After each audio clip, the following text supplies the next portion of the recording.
Car बनाने मैं ब्रजेश शुक्ला जी को इस कार्यक्रम में आमंत्रित करता हूं। बहुत ही जाने माने पत्रकार हैं। ब्रजेश जी, आपका स्वागत। तो बताइए कि ये चर्चा क्यों शुरू हो गई कि विधानसभा के चुनाव उत्तर प्रदेश में वक्त से पहले हो सकते हैं? क्या जनगणना का काम इतना बड़ा होता है कि पूरी मशीनरी उसमें लगती है और उसकी तैयारियां बड़ी व्यापक होती हैं? तो ऐसे में उत्तर प्रदेश में समय से चुनाव कैसे हो पाएंगे? ब्रजेश जी, बहुत बड़ा काम है। जनगणना का काम इतना बड़ा है कि पूरी मशीनरी लग जाती है इसमें।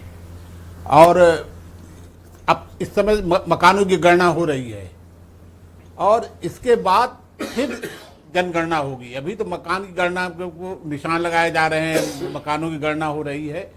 अब जहाँ तक चुनाव की बात है तो चुनाव जो है या तो दिसंबर तक करा लिए जाएं, 31 दिसंबर के पहले तक, और वो प्रक्रिया शुरू हो जाए नवंबर में। उसके पहले 31 दिसंबर को पूरा होने के लिए नवंबर दिसंबर 2 महीने बहुत जरूरी है। 2 महीने मिले यदि चुनाव आयोग को।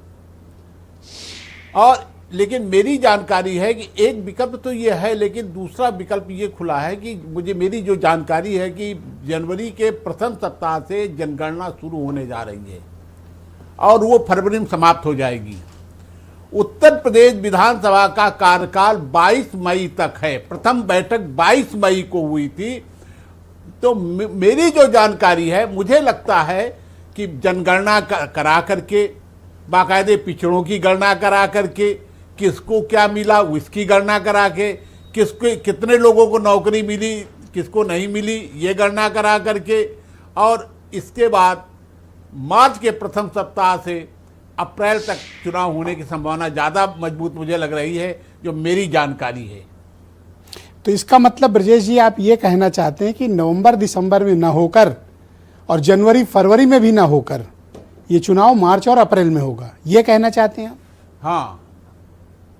हाँ, अप्रैल 15 अप्रैल तक इसे संपन्न कराने की तैयारी होगी।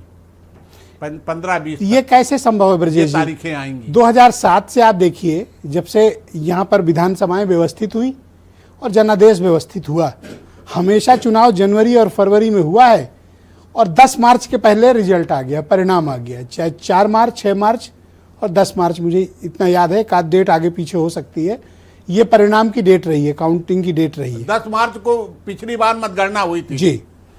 तो ऐसी परिस्थिति में जनवरी में अधिसूचना, फरवरी में चुनाव, मार्च के पहले हफ्ते काउंटिंग। तो अब आप बता रहे हैं कि मार्च में अधिसूचना, अप्रैल में चुनाव और मई में काउंटिंग। ये नहीं, अप्रैल में ही काउंटिंग। अप्रैल में काउंटिंग। अप्रैल में काउंटिंग। कारण क्या है कि जो प्रथम सत्र होता है, जब विधानसभा का जो प्रथम वो होता है, उससे गणना होती है और इस विधानसभा का कार्यकाल 22 मई तक है।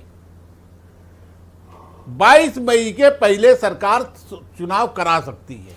तो इसको हम ऐसे भी तो कहें कि यह तयशुदा समय के बाद, यानी हम डिबेट में एक विकल्प क्या बात कर रहे थे कि वक्त से पहले हो सकता है क्या, लेकिन आपका कहना कि वक्त के बाद होगा, ये ना?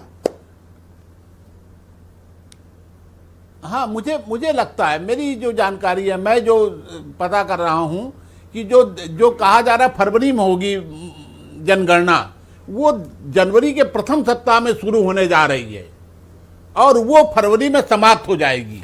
तो ये आप श्योर है कि जनवरी फरवरी में तो चुनाव होने की संभावना लगभग क्षीण है, बहुत कम है, करेक्ट?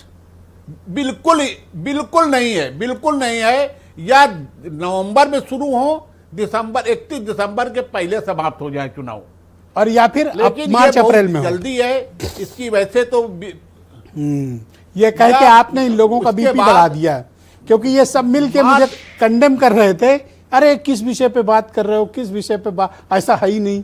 आपने बहुत ठीक काम किया ब्रजेश जी, पूरा परिदृश्य क्लियर कर दिया। ये मैं वीरेंद्र जी भी आ गए हैं। चुना है ब्रजेश जी, आपने ये जो मुद्दा चुना है, ये बहुत बड़ा मुद्दा है सर। आज देखना, करना चाहते घर घर बात शुरू हो जाएगी सर। आज से ही अभियान का श्री गणेश है। हाँ,